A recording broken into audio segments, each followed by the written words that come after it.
ईशाना और शुभ के बीच होने वाली है एक ही लड़के को लेकर लड़ाई। मंगल लक्ष्मी की कहानी फिर से उसी मोड़ पर आ चुकी है जहां आज से कई साल पहले मंगल और सौम्या आपस में आदित्य के लिए लड़ाया करती थी।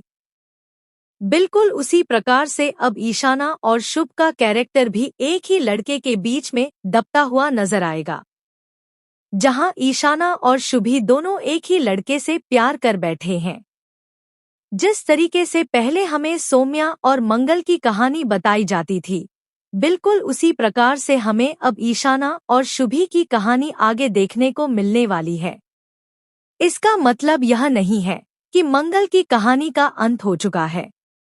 मंगल इस कहानी में अपने अनुभवों के जरिए दोनों बेटियों के बीच लड़ाई झगड़े कम करने का प्रयास करेगी। साथ ही मंगल का कैरेक्टर पूरी तरह से अनुपमा के कैरेक्टर जैसा बना दिया गया है। अब मंगल की जिंदगी में बहुत सारी समस्याएं आने वाली हैं, खासकर अपने परिवार को लेकर। एक तो उसकी सबसे बड़ी समस्या है जयराज, क्योंकि जयराज मंगल को बर्बाद करना चाहता है। पिछले 5 से 6 सालों में उसने पहला स्वाद पर कई हमले किए, यानी पहला स्वाद के नाम को डुबाने के लिए कई षड्यंत्र बनाए। लेकिन मंगल के जरिए कोई भी चीज अभी तक सफल नहीं हो पाई। आगे जाकर जयराज मंगल की जिंदगी में एक बहुत बड़ा सरदर्द बनकर आने वाला है। तो आखिर यह पूरी कहानी क्या है और आदित्य, सौम्या और सौम्या की बच्ची का क्या होगा? यह सारी चीजें हम आज के एपिसोड में जानेंगे। कहानी की शुरुआत होती है ईशाना से। ईशाना इस वक्त डरी और घबराई हुई अपनी दादी के पास दौड़ती हुई आती है। वह अपनी दादी के पास आकर कहती है, दादी, बहुत बड़ी प्रॉब्लम हो गई। मम्मी के साथ बहुत बड़ी प्रॉब्लम हो गई। इस वक्त गायत्री किचन में जाती है और ईशाना के लिए पानी लेकर आती है ताकि वह शांति से कुसुम को सारी चीजें बता सके। ईशाना पानी पीती है और कुछ कहने से पहले ही वहां मंगल आ जाती है।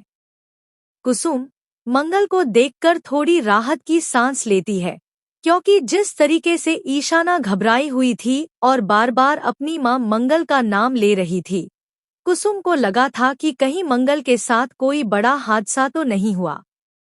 लेकिन मंगल को सुरक्षित देखकर कुसुम की जान में जान आती है। कुसुम सबसे पहले मंगल से पूछती है, मंगल, तुम ठीक हो ना? मंगल कहती है, हाँ मम्मा, मुझे क्या होगा? कुसुम ईशाना से कहती है, ईशाना, क्या हुआ है? तुम्हारी मम्मी तो यह रही। ईशाना अपनी माँ को देखकर हैरान थी, क्योंकि कॉलेज में उसने देखा था कि किस तरीके से पुलिस वाले मंगल को कोंगे हाथों में पकड़कर ले जा रहे थे। ईशाना को लगा कि शायद उसकी माँ को छोड़ा नहीं जाएगा, लेकिन उसकी माँ जल्द ही यहाँ आ गई। इस वक्त शुभ इशारों में कहती है, सारी चीजें दादी को मत बताना, ईशाना दीदी। ईशाना कहती है, ठीक है, मम्मी ने कहा ही है कि सब कुछ ठीक हो चुका है, तो सब कुछ ठीक हो चुका है। ईशाना गुस्से में सीधे अपने कमरे की ओर भागी और जोर जोर से गाने बजाने लगी। गायत्री तुरंत समझ जाती है कि कुछ तो गड़बड़ है, क्योंकि ईशाना ऐसे गाने तभी सुनती है जब वह बहुत ज्यादा परेशान और टेंशन में होती है। मंगल इस वक्त गायत्री और कुसुम दोनों को शांत रहने को कहती है और समझाती है कि ऐसा कुछ भी नहीं हुआ है। हो सकता है कि ईशाना थोड़ी नाराज हो। गायत्री पूछती है, ईशाना नाराज क्यों होगी? शुभ बताती है कि मंगल मासी बिना ईशाना दीदी को बताए ही उनके कॉलेज में चली गई थी। शायद इसी वजह से ईशाना दीदी बहुत नाराज है। अगले ही सीन में हम आरव को देखते हैं।